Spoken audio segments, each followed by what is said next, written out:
After looking at Frida Kahlo's works, I chose to focus on her work titled Henry Ford Hospital. This work was created in 1932 after Frida experienced a miscarriage. In this image, you are able to see her lying on the bed naked, with blood all over her, and a hemorrhage. You are also able to see her body twisted as the bed is tipped up. Frida purposely did this because it shows the feeling of helplessness and disconnection that she felt during this time. Some symbols that are present in this image that make the meaning of the picture clearer are the six objects that are flying around her.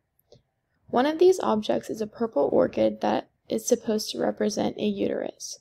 The next symbol depicted is a male fetus. This fetus is the child in which she longed for. After her miscarriage, she was distraught that her dream of having a baby boy is now over. The next object is the stomach that has a red ribbon tied around it. This is supposed to represent the umbilical cord that attaches a mother to her fetus. Another object that is said to have meaning is the snail on the top right corner. This snail represents the slowness of the overall miscarriage process Frida had to experience. To help support her meaning, Frida used elements and principles of design. Frida used the element of line to convey emotion. As you can see, the bed is tilted in an upright position, making the viewer feel a little disconnected just like her. Frida also used the element of space to display the overwhelming feeling that Frida felt after her miscarriage. There appears to be a vast city in the background, making the image feel big and spacious.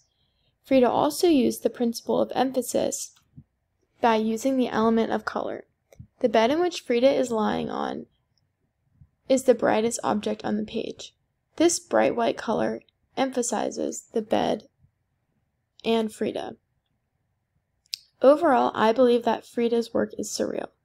This image depicts Frida's unconscious mind and what she was thinking after her miscarriage.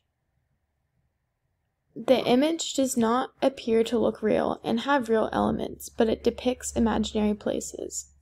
It is a painting that is mixed with reality and fantasy, which is what surrealism is. I know Frida did say, "They thought I was a surrealist, but I wasn't. I never painted dreams, I painted my own reality." Although Frida claims that she never painted her dreams, the images that she has painted are not 100% real. This is why I agree with our historians and believe that Frida's artwork should be considered surrealism.